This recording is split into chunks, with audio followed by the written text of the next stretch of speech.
Makanya Fir'aun tuh mangkelnya bukan main. Ketika pertunjukan itu akhirnya kan Saharatu Fir'aun kan kalah. Setelah kalah langsung iman. Maka kata Fir'aun, ini jelas Musa itu guru kamu. Cuma pura-pura saja kamu pro saya.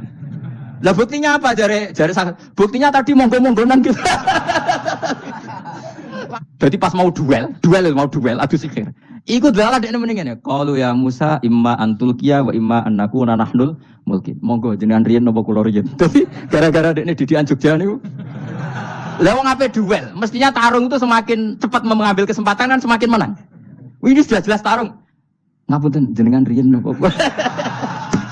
Lha iku pangeran itu terus simpati. Wong kok sopane ngono apa? Akhirnya Allah memberi iman gara-gara apa? Imma antulqiya wa imma annakuna nahnul mulki. Monggo jenengan riyen. Lah Musa juga, Allah juga gak terima kalau nabinya kalah sopan. Sehingga Allah memerintahkan Musa adalah sopan. Mboten jenengan mawon. Jadi Nabi Musa qala bal alqu. Jadi Nabi Musa enggak jenengan riyen mawon. Jadi coba itu kan unik. Dia tidak ingin diampuni Allah, tapi adalah dia punya satu perilaku yang menjadikan Allah itu simpati, yaitu kesopanan dia dengan Nabi Musa. Imma antulqiya wa imma annakuna nahnul. Nabi Musa juga bilang qala bal alqu monggo jenengan riyen mawon. Akhirnya sakit nggih nak ngoten. Makanya Fir'aun tuh mangkelnya bukan main. Ketika pertunjukan itu akhirnya kan Saharatu Fir'aun kan kalah. Setelah kalah langsung iman. Maka kata Fir'aun, ini jelas Musa itu guru kamu. Cuma pura-pura saja kamu pro saya. Lah buktinya apa? Jare buktinya tadi monggo-monggonan gitu. Makanya Fir'aun bilang innahu lakabirukumul ladzi 'allamakumus sihr. Wah, itu mesti Musa itu gurumu. Padahal dia gak kenal sama sekali. Cuma gara-gara monggo-monggonan tadi itu akhirnya terus pikirannya Fir'aun, woi mesti harus kenal suwi, mau gaya netok. Mereka gara-gara monggo jenengan riyen. Mboten, monggo jenengan. Jadi ilmu itu kabeh bingung no kan. Ya biasa bingung. Mulane yang bodoh barokah. Barokah. Kula cara ora dipilih pangeran nggih milih dadi wong bodoh, tapi wong pangeran milih kula dadi wong pinter jadi tak syukuri lah. Ini kadang kula iri, wong bodoh ku iri. Modele penak urip santai. Ya saiki ya Lailatul Qadar ku sifatnya apa? Inna anzalnahu fi lailatul. Normalnya kan ainun nuzulil Quran yo ainul Lailatul Qadar. Berarti tanggal piro? Darawani lagi. Innalillahi wa inna ilaihi raji'un.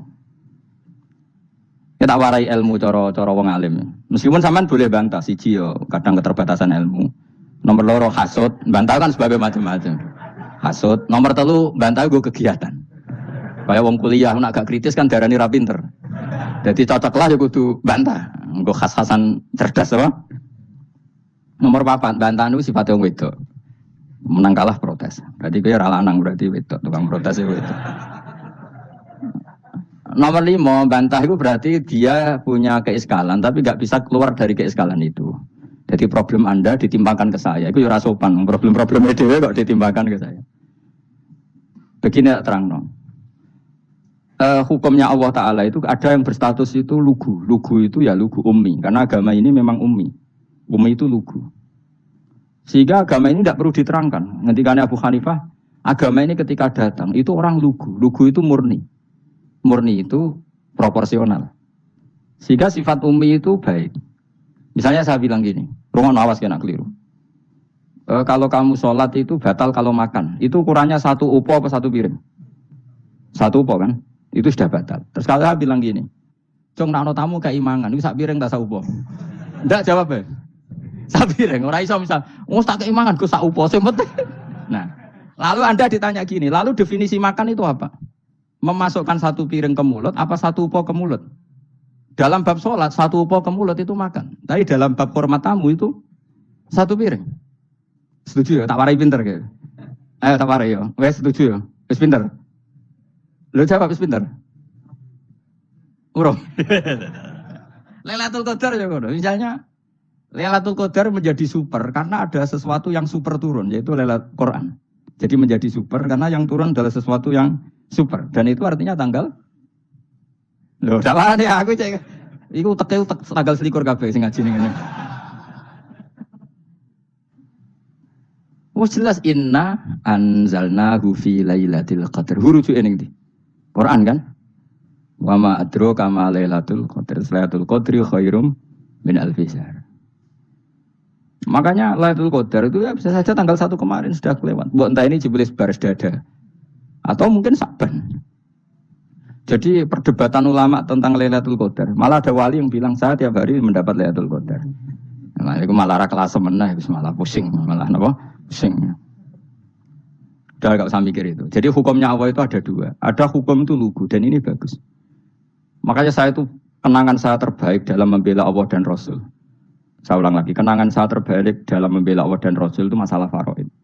Dulu mungkin banyak yang ingat lah ketika tahun berapa lupa saya. Tapi ada seorang menteri dan pakar Islam menggulirkan isu hak waris itu sama, lelaki dan perempuan sama. Alasannya karena perempuan sekarang kerja. Jadi gara-gara kesamaan gender kemudian mereka ingin bagi waris itu apa? Sama lidzakari bisul hadil, saya itu ditentang. Gerakan itu pernah menguat, termasuk yang bisa dengan tanda kutip bisa menghentikan gerakan itu termasuk itu saya. Yang punya pikiran gitu tak parani, tak tantang begini. Saya bilang gini, Anda ngomong ini itu karena pinter apa karena tren? Tak tanya, ya karena pinter. Saya ini kan orangnya keren, punya kepangkatan jos lah. Ya kepangkatan jos, kepangkatan dunia mesti cara pangeran bojos ora ya ora. Cara ukuran dunia itu jos lah. Tak tanya. Saya itu Pak Ba, termasuk yang setuju gerakan kesamaan gender. Dulu kan lelaki perempuan itu beda sekali karena lelaki kerja perempuan tidak. Sekarang sama-sama kerja maka warisnya harus sama. Terus saya tanya gini, lalu penyebab warisan itu kerja apa lelaki? Dia jawab kerja. Dia nggak ngerti kalau ngadepin saya. Saya ini kan orang alim yang biasa belajar mantek. Dia ini raro nak aku ngalim. Sembrono ya jadi ini. Ketika tak tanya gini, lalu misalnya saya punya anak, yang anak saya putri itu direktur BUMN atau direktur bank atau direktur PT besar. Kemudian anak lelaki saya idiot, goblok. Warisannya dikasihkan siapa? Kalau kerja adalah alasan dapat warisan, berarti anak saya perempuan itu yang dapat warisan dong. Anak saya lelaki kan idiot, nggak kerja. Lalu warisan itu berdasar prestasi apa empati? Kalau berdasar prestasi malah Anda ini aneh. Sudah kerja direktur BUMN hanya karena dia kerja, dia dapat warisan. Karena Anda bilang asbabul irsi adalah kerja. Kalau saya bilang karena empati, saya juga gak fair. Yang kerja juga butuh modal gak saya warisi, tapi yang idiot tak warisi karena warisan berdasar empati. Lalu Anda milih mana? Bingung deh. Sampai dia ikrar, saya belum pernah mendapat perlawanan seperti ini. Karena Anda ngomong sama orang-orang goblok, kata saya. Terus saya bilang, saya ini ngaji Wahab, khatam berkali-kali. Anda mungkin baca kitab Wahab itu hanya terjemah. Maka menurut Islam, yang menjadi hak waris itu sebabnya zukurah wal unasah. Kelelakian menjadi dapat 2 bagian, keperempuanan menjadi 1 bagian. Dan itu Islam tidak mau urusan dengan prestasi maupun empati. Mujarrodul zukurah dan mujarrodul unusah. Sehingga dengan seperti ini tuh Islam nggak ribet. Coba kalau kamu pakai ilatul hukmi, pakai cara berpikir logika, malah ruwet. Karena tadi, kalau kesamaan gender itu karena perempuan kerja, lalu misalnya yang lelaki idiot misalnya atau pengangguran, warisan kamu kasihkan siapa? Kalau kerja itu menjadi alasan hukum, kamu kasihkan yang perempuan kan? Aneh nggak? Yang sudah kerja malah kamu kasih warisan yang nganggur? Enggak. Berarti berdasar prestasi atau berdasar empati. Kalau kamu dapat warisan, idiot dulu dong. Idiot dulu, goblok dulu, kecelakaan dulu, baru dapat warisan karena dapat empati. Yang sudah PNS gak perlu dapat warisan karena sudah juga ruwet. Fikih seperti ini ruwet gak? Ruwet. Nah, kata Imam Haromen gurunya Imam Ghazali, agama itu kadang dinul ajais. Kita ikut yang lugu saja. Allah bilang lelaki dapat 2 bagian dari perempuan, ya lelaki ya yang punya alat kelamin, penis. Perempuan yang punya farji, ya sudah gitu aja, gak usah ruwet-ruwet. Kenapa begitu? Ya sudah seperti itu. Nanti lama-lama gini kalau diterusin. Ada seorang dokter fikih perempuan. Dia menguasai fikih sholat. Ruhin lanang tapi gak menguasai fikih sholat. Rohnya mau pesolatan misalnya. Lalu yang jadi imam siapa kalau berdasar prestasi? Perempuan dong, karena dia doktoral fikih sholat. Dia menguasai aneh-anehnya sholat. Horo ibu masa ili sholat dia menguasai. Sementara Ruhin takut sholat itu apa? Pokoknya ini gugus ngadeg terus lugu. Terus ngadeg malah. Apa? Ada pulang. Nak salam ngalerin. Dia taunya hanya itu dok. Lalu kalau nuruti, imam sholat adalah yang terpandai dalam fikih sholat, tentu yang imami perempuan. Tapi agama ini tidak seperti itu. Pokoknya wong lanang imami. Wong itu. Jadi makanya kata Imam Haromen, dinul ajais. Sampai Sayyid Muhammad itu sering ngutip beliau gini kan, Allahumma imanan ka imanil ajais. Ya Allah, semoga iman saya menerima konsep engkau itu ka imanil ajais. Imannya wong wedok-wedok sing lugu. Ajis itu perempuan lugu yang sudah sepuh. Jadi misalnya ngukur anak seneng ya anak kono gedang goreng, ngekei duit, ya lugu saja. Itu bagus. Daripada kamu pakai argumentasi. Karena argumentasi ini sebetulnya kelihatan cerdas, tapi ada kebodohan masif. Karena tadi, kalau hak waris kita otak-atik dengan prestasi, maka yang pro empati akan protes. Paham ya? Masa yang sudah kerja dikasih banyak, yang idiot enggak. Tapi kalau berdasar empati juga aneh. Masa dapat warisan harus goblok dulu, harus kecelakaan dulu. Maka Rasulullah pernah ngendikan ketika ditanya, lalu warisan untuk siapa ya Rasulullah? Nabi jawabnya lucu. Fali aula rojulin dakarin. Jadi Nabi sempat ngendikan kata rojul. Kemudian direvisi dakarin. Fali aula rojulin dakarin. Semua ulama ngendikan dakarin di sini adalah badal. Nabi ngendikan rojulin. Kemudian Nabi ingat kalau rojul itu identik dengan lelaki dewasa. Apa? Kemudian Nabi mengulang lagi dakarin. Tidak harus dewasa, yang penting lelaki. Jadi meskipun baru lahir, kalau dalam keadaan baru lahir namanya apa? Kan dakarin kan? Belum bisa dikatakan rojul. Paham ya? Nabi ngulang 2 kali. Fali aula rojulin dakarin. Ini penting saya utarakan supaya clear. Jadi agama itu gak usah diotak-atik. Ya itu tadi, misalnya imam sholat itu lelaki. Ya sudah lelaki. Lelaki itu apa? Yang punya alat kelamin lelaki. Jangan dibalik ini. Yang dikatakan lelaki itu orang kuat. Sehingga meskipun perempuan kalau kuat, misalnya perempuan anggota poluan, lelakinya cemen, idiot, maka imamnya perempuan gitu. Karena makna lelaki adalah kuat. Ini keruwetan. Jadi agama itu tidak seperti itu. Nah sekarang kembali ke pilihan. Yang dikatakan pilihan itu orang hebat. Apa yang dipilih? Apa berdasar definisi? Apa berdasar kehendak yang pilih? Loh kok mulai do pinter? Tumben do pinter. Alam raya ini milik Allah. Dan semua di alam raya ini milik Allah. Maka dipilih tidak dipilih itu terserah yang punya apa terserah kita. Apa terserah kriteria, apa terserah definisi.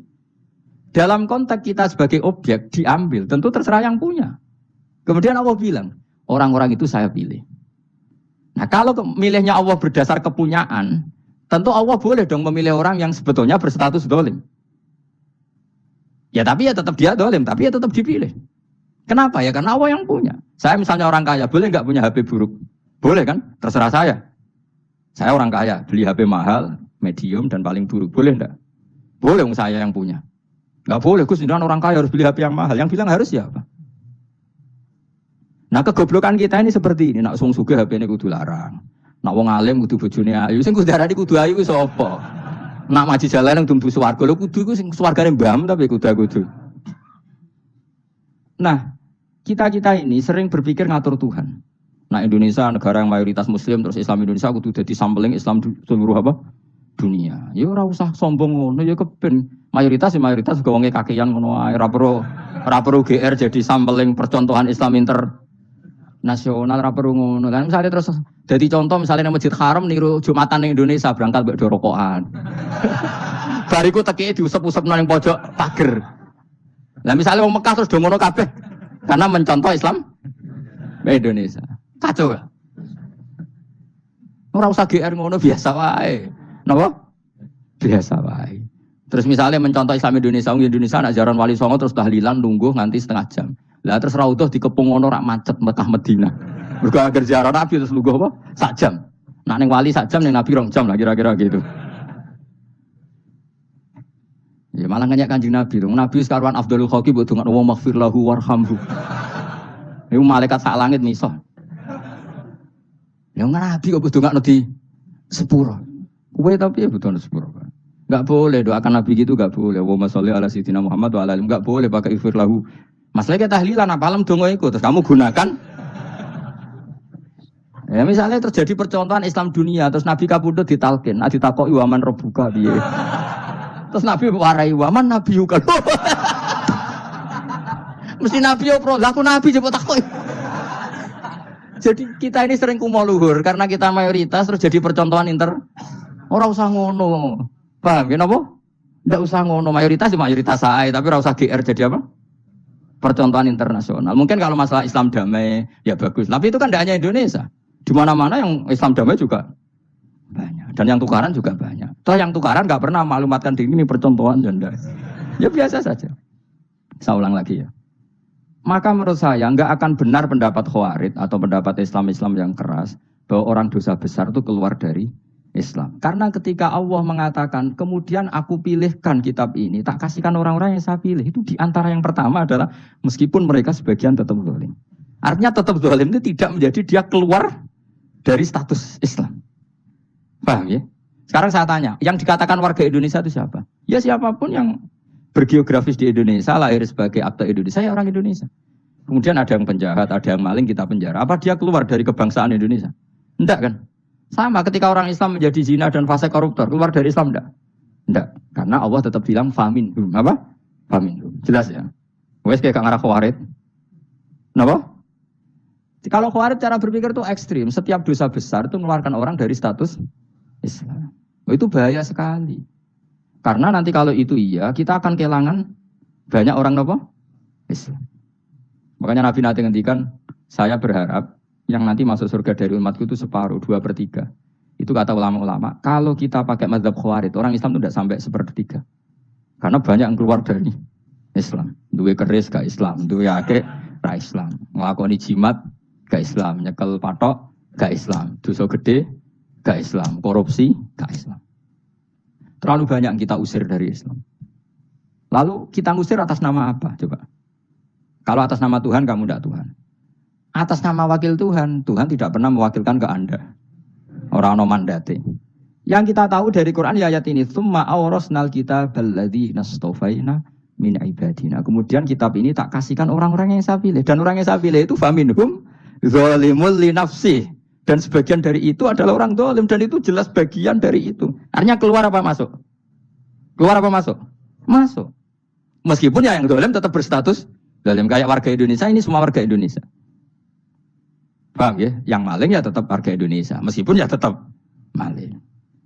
Jelas ya? Tenang orang itu. Makanya ahli sunnah itu pendapatnya falam nukafir mu'minan bil wisri. Kita tidak akan mengkafirkan orang mukmin hanya karena melakukan dosa. Kenapa ya? Karena Allah bilang faminhum setengah sangking itu masuk bagian.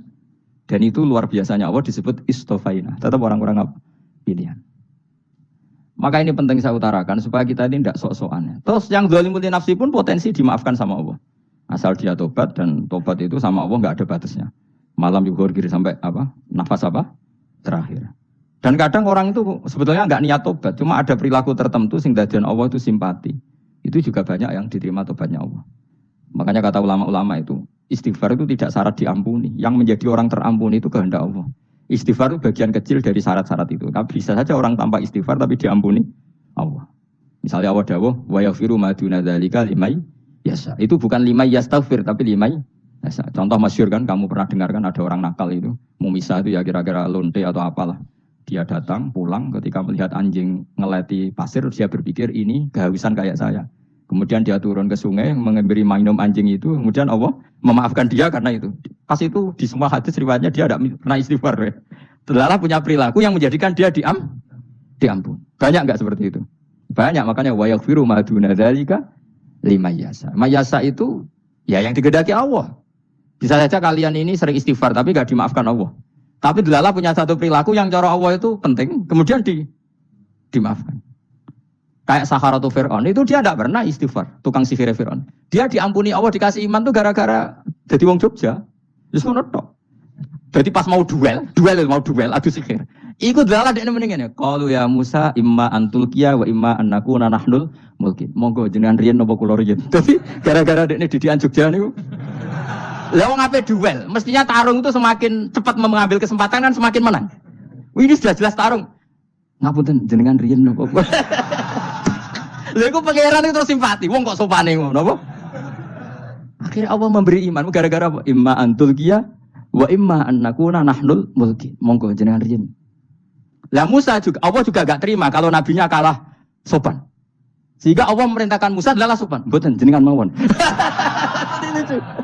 Jadi Nabi Musa qala bal alqu. Jadi Nabi Musa enggak jenengan riyen mawon. Jadi coba, itu kan unik. Dia tidak ingin diampuni Allah, tapi adalah dia punya satu perilaku yang menjadikan Allah itu simpati, yaitu kesopanan dia dengan Nabi Musa. Imma antulkiya wa imma annakuna nahnul. Nabi Musa juga bilang qala bal alqu monggo jenengan riyen mawon. Akhirnya sangat nggih nak ngoten. Makanya Fir'aun itu mangkelnya bukan main. Ketika pertunjukan itu akhirnya kan Saharatu Fir'aun kan kalah. Setelah kalah langsung iman. Maka kata Fir'aun, ini jelas Musa itu guru kamu. Cuma pura-pura saja kamu pro saya. Lah buktinya apa? Jare buktinya tadi monggo-monggonan gitu. Makanya Fir'aun bilang innahu lakabirukumul ladzi 'allamakumus sihr. Wah, iku mesti Musa iku gurumu. Padahal dia gak kenal sama sekali. Cuma gara-gara monggo-monggonan tadi itu akhirnya terus pikirannya Fir'aun. Wah, mesti wis kenal suwi, mau gayane tok. Mergo gara-gara monggo-monggo, monggo jenengan. Mboten, monggo jenengan. Jadi makanya sampean jangan putus asa. Makanya keliru sekali kalau kita bilang diampuni Allah nunggu istighfar. Enggak. Tentu istighfar penting, kita sepakat. Istighfar itu penting, kita sepakat. Tapi itu tidak satu cara-caranya Allah untuk orang bisa diampuni.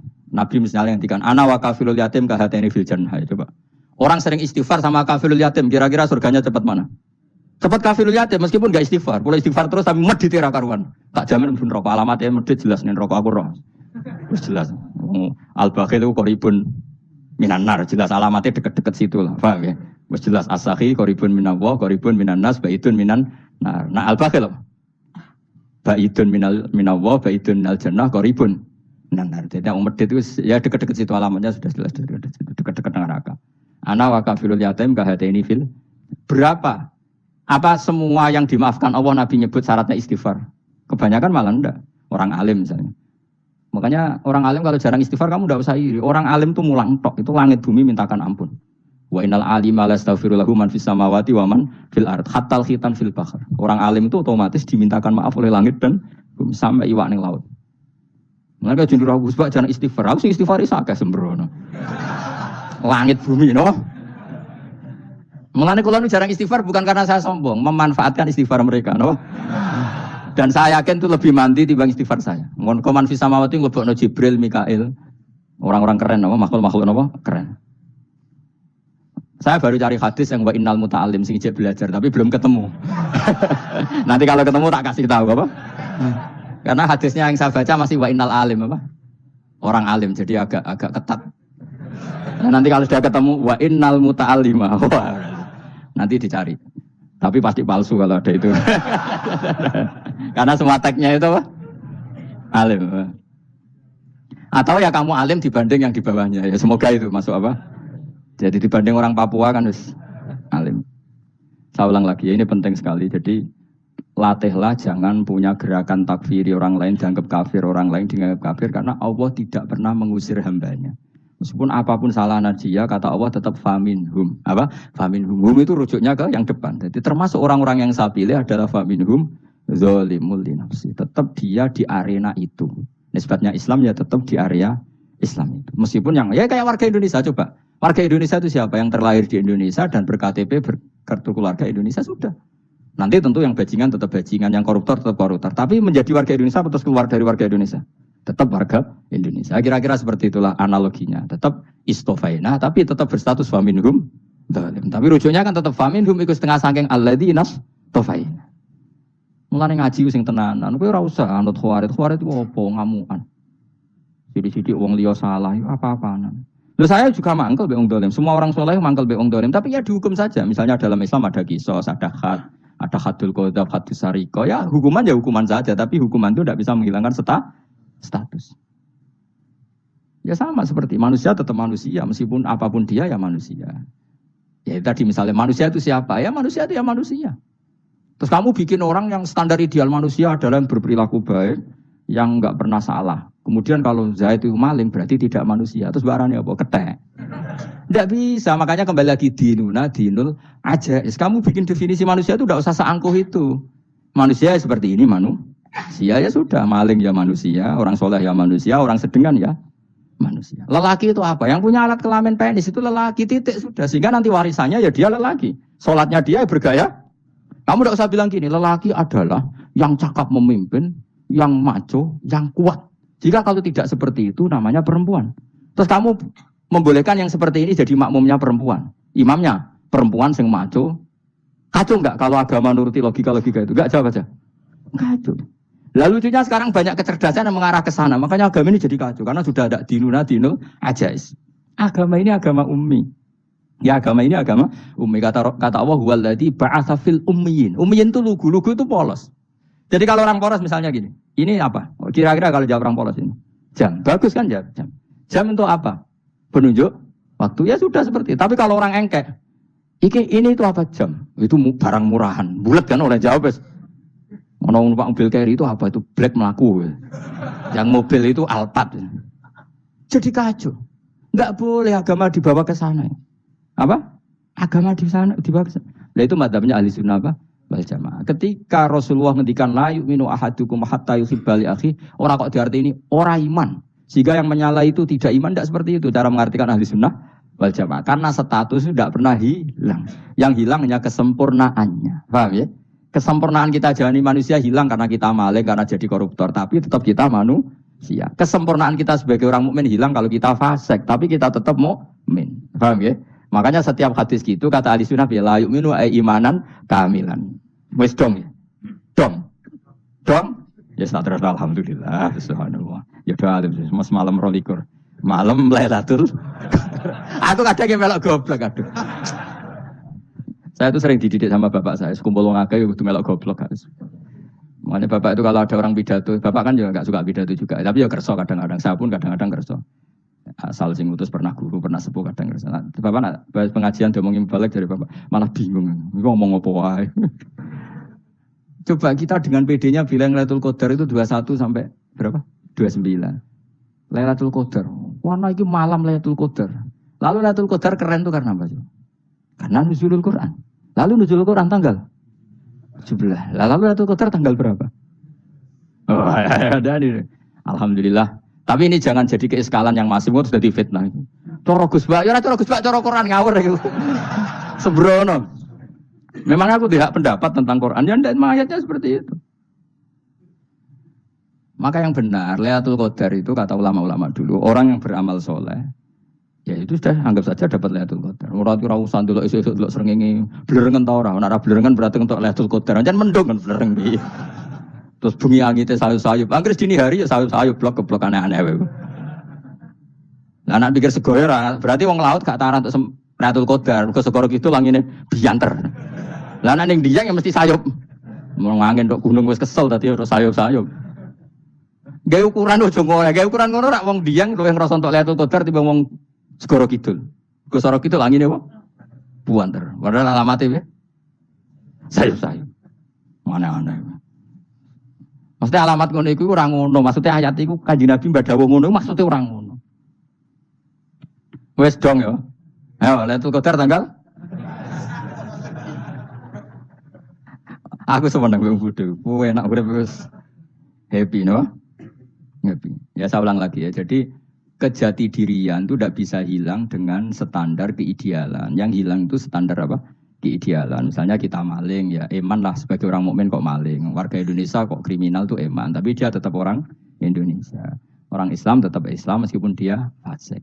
Sebab itu Allah ngendikan faminhum zalimul linafsi. Sebagian dari orang yang saya pilih dia adalah orang dolim. Ya dolim saja. Jangan kamu katakan kafir ya dolim saja. Dolim kira-kira maknanya kurang ajar, kacau, kriminal. Tapi kan tetap dia orang Indonesia. Paham ya? Tetap dia orang Islam, tapi Islam yang dolim. Ya seperti saya sering cerita. Saya pernah ketemu orang alim melaku di Tuban. Iku bila tanggamu, wong Islam kok doku, umat Islam kok do mabuk. Ya tentu oknum ya. Tapi jadi orang alim tadi, itu orang umat Islam sing kumat. Ya. Jadi orang Islam itu hanya dua, umat Islam sama Islam yang kumat. Jadi kalau pas fasik ya Islam kumat. Kalau pas waras umat Islam. Ya sudah itu bolak-balik. Ya, jadi umat Islam. Jadi kalau di Jogja atau di Jakarta ada orang mabuk, itu berarti Islam sang kumat. Kalau pas ngaji, umat Islam. Tapi kadang orang yang sama, ya kadang umat Islam, kadang Islam yang kumat. Ya sudah seperti itu. Dan nanti pas diambil Allah, ya tetap statusnya dua tadi. Umat Islam dan Islam yang kumat. Jadi jelas ya. Jadi jelas sekali makanya orang Khawarij itu kata Rasulullah syarrul khalqi wal khaliqa, ela-ela makhluk itu orang Khawarij karena dia menghilangkan status kejati dirian. Itu bahaya bagi kelangsungan negara maupun agama. Jadi misalnya kalau orang nyuwun sewu misalnya ada orang kriminal di Indonesia, terus dianggap gak warga Indonesia, terus mau dibuang kemana? Coba. Sama kalau semua orang Islam yang salah dianggap kafir, terus lalu mau kamu buang kemana? Padahal dengan kamu katakan kafir, artinya dia sudah tidak wajib sholat. Orang kafir tidak wajib sholat, tidak wajib puasa. Apa tidak lebih ngeri? Karena dia tidak berkewajiban melakukan ibadah-ibadah Islam. Berarti Anda lebih ridho dunia ini rusak. Lalu yang misalnya Zaid karena megang patok kuburan atau melakukan dosa besar kamu katakan kafir. Setelah kafir dia wajib sholat enggak? Tidak kan? Wajib puasa enggak? Berarti kan malah jura-jura. Karena mendorong orang keluar dari ring permainan kesalehan. Tapi kalau kita katakan Islam, kemudian kita bina. Kan ini jadinya aset. Dengan kamu katakan Islam artinya menjadi aset kan? Bandingkan kalau kamu katakan keluar.